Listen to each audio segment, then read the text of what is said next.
Ito ang boses ng hating gabi. Mga kwentong maririnig lamang kapag tahimik na ang gabi. Huling sakay ng jeep numero 27, Kabanata 3, Mga hindi bumababang pasahero. Matapos kong basahin ang kwento ni Rosa, hindi ko agad isinara ang diary. Parang may kulang, parang may pahinang ayaw magpakita hanggat hindi ako handang intindihin. Lumakdaw ako ng ilang pahina at doon ko napansin, hindi lang pala si Rosa ang paulit-ulit na binabanggit ni Lola. Hunyo 10, 1978. May mga mukhang bumabalik sa jeep numero 27. Hindi ko alam kung sinasadya nila o kung sadyang dito lang sila nauuwi. Napahawak ako sa gilid ng notebook, mga muka. Ibig sabihin, hindi na ito nagkataon lang. Sa una akala ko nagkamali lang ako. Isang lalaki, may suot na kupas na polo. Tahimik, laging sa dulo umuupo. Isang babae, may dalang bayong. Parehong oras, parehong upuan. Hindi sila sabay-sabay, hindi rin magkasama. Pero palaging naroon. Hindi sila bumababa sa dati nilang hintuan.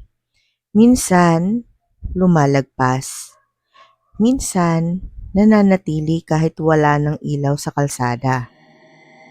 Dito ko unang naramdaman ang bigat, hindi takot, kundi lungkot. May isang gabi na napatanong ako, hindi pa ba kayo bababa? Ngumiti lang ang lalaki.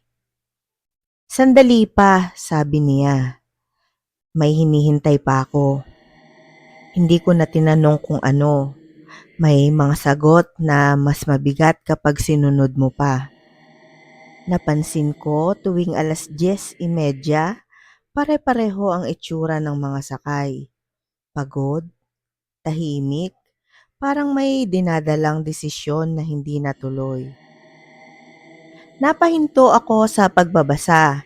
Parang biglang naging malinaw. Hindi pala ito tungkol sa jeep. Hindi rin tungkol sa oras, kundi sa mga taong ayaw pang bumaba. Ipinagpatuloy ko ang pagbabasa ng diary. May isang gabi, bumalik ako sa jeep numero 27 kahit hindi ko kailangan.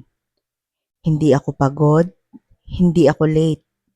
Gusto ko lang malaman kung sino pa ang babalik. Dito ko nakita ang unang banggit sa bagay na matagal ko nang iniisip. Nakasulat sa diary, doon ko napansin may naiwan sa ilalim ng upuan. Nanlamig ang kamay ko nung mabasa ko iyon. Isang sobre, manipis, walang pangalan. Parang matagal na naghihintay na may makapansin. Kinuha ko, hindi ko agad binuksan. May mga sulat na ramdam mong hindi minamadali. Alam kong hindi iyon para sa akin. Pero alam ko rin kung hindi ko iyon kukunin, baka wala nang makabasa. Huminga ako ng malalim, ito na. Doon ko naintindihan hindi basta iniabot ang sulat, hindi rin sinadya. Iniwan ito para sa isang taong babalik. Nagpatuloy ako sa pagbabasa ng diary. Hindi ko alam kung ilang gabi nang naroon ang sulat. Hindi ko alam kung ilang beses nang umandar ang jeep na may iniwang kwento sa loob. At sa dulo ng pahina may isang linya, mas madiin ang pagkakasulat. May mga taong sumasakay para makalimot at may mga taong sumasakay dahil ayaw pa nilang maalala. Isinara ko ang diary, mas mabigat na ngayon dahil hindi na lang ito kwento ni Lola, Kwento na rin ito ng lahat ng taong piniling manatili kahit dapat na silang bumaba. Sa bawat gabing umaandar ang jeep numero 27, dumarami ang mga sakay, pero kumukonti ang mga marunong bumaba. Dito muna nagtatapos ang pahinang ito. Hindi dahil kumpleto na ang kwento, kundi mas malinaw na ngayon kung bakit patuloy ang biyahe. May mga taong sumasakay sa jeep numero 27 dahil pagod na sila at may mga taong nananatili dahil takot silang umuwi. Hindi lahat ng sakay ay may dalang gamit. Ang iba, alaala ang bitbit. At hindi lahat ng alaala ay may tamang hintuan. Sa susunod na kabanata, hindi na lang mga mukha ang babalik.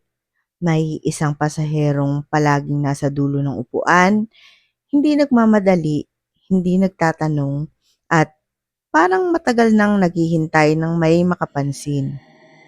Ito ang huling sakay ng jeep numero 27. Sundan sa susunod na kabanata ng Boses ng Hating Gabi.